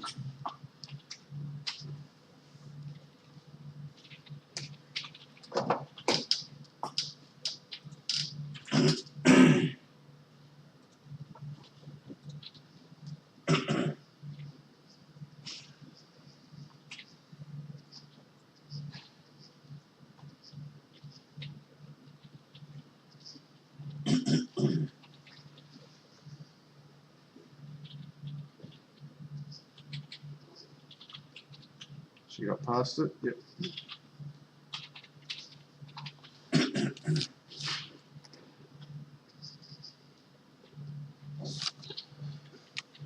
Right, golden. I'm happy with that. for now at least. It's just the whole goal, I guess, was to try and make these 3 levels, which consist of this one cave section, a little bit more playable. Before, there wasn't really any rhyme or reason to it. When you spawned over here, the zombies could come pretty much wherever you want. I guess, or at least my thought on level design is you need to have ways of constricting movement. Having AI is a good thing, but if in terms of level design, you want them to be following that specific path for this type of cave at least. I mean, normally you don't want them all to be doing exactly the same action, but when there's something like a river, it just makes life easier if you can get them all just to use a bridge. So, final little things to test is, again, our spotlights, making sure that each of the 3 viewpoints in here are the same setup. So that's cave 13, which is, where were we?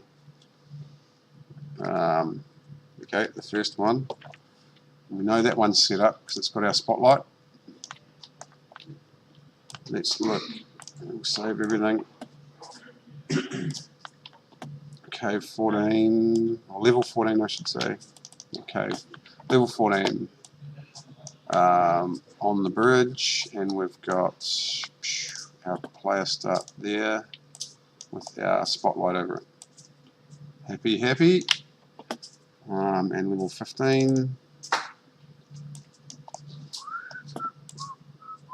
over there. That one. Right, so that's just the one we need to tweak. Where is it? Right. So at the moment there is a light point near it. What I was doing in the early days was basically pointing a point light straight above the player start just to illuminate the faces, but that kind of was doing for some reason, point lights was not behaving quite as nicely as a spotlight. So this one here is doing some lighting just on the tunnel to make it visible from the other side. I think I kind of want that to stay. I just know that when I put my spotlight in, it will probably interact with that a bit. But as long as there's not 3 of them, there shouldn't be a problem. So we'll drag in a spotlight, put it right on our player starts. Right. And again, this one, because we've kind of got our back to a wall, we'll see how it looks. I'll just drag it up.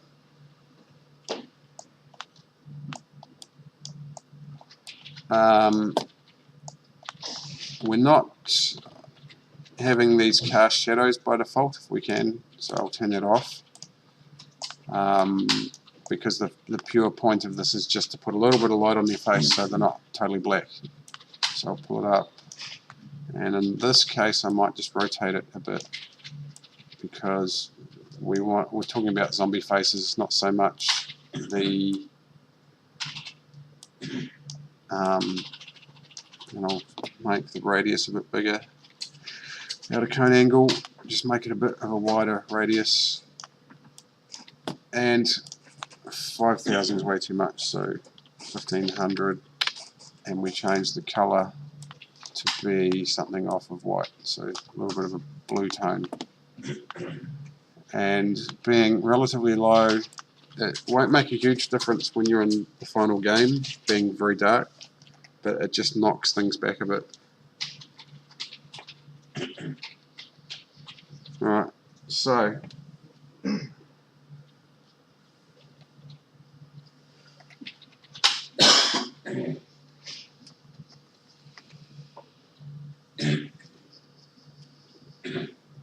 right, and they're all coming across the bridge, it's all good.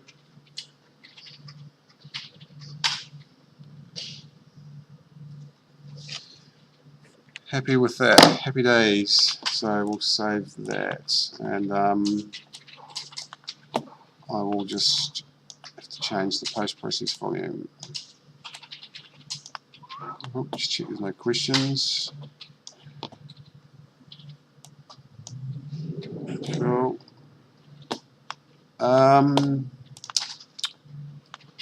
Yeah, I think probably for there, I might stop the stream for the day, and I'll make a note of all the stuff done. So when you actually look at the amount of levels we have got,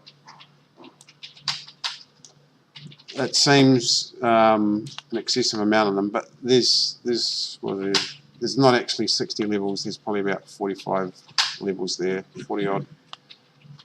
Eventually there'll be 60, but when you look at the core of it, it's 3 zones. Zone 1, we were just in Cave 1C, so there's 1, 2, 3, 4, 6 actual rooms. Zone 2, at the moment there's only 3 actual rooms, but one of those is Mammoth. In Zone 3, 1, 3, it's about 5 rooms. So there's still a couple of rooms to actually build, and the levels coming off at each room, but effectively it's just a case of going through each room and making sure each viewpoint's got its persistent level is separate from the main level, and that whenever there's a level with a player start, that it's got the consistent light source. So just for the simplicity for this game, it's just a spotlight straight above, but that's about as simple as you can get. And that things flow, to try and make things feel like they're flowing, that light source is the same across each one of them. And again, it's super subtle stuff. It's in the background. When you actually turn the ambient levels down and play in VR as per normal, you don't even notice that light's there. But what you do notice is just at the last 3 or 4 meters as the zombie's running at you, you'll be able to actually see their face, not just a black mass. So, yeah, that should be enough for today. Maybe I'll sign off now because I need to go and get some caffeine in me. And again, that's Lincoln from Stickman, and that has been my stream today. So I shall see you another time. I'll probably be back on one day next week. Okay, bye. Stop.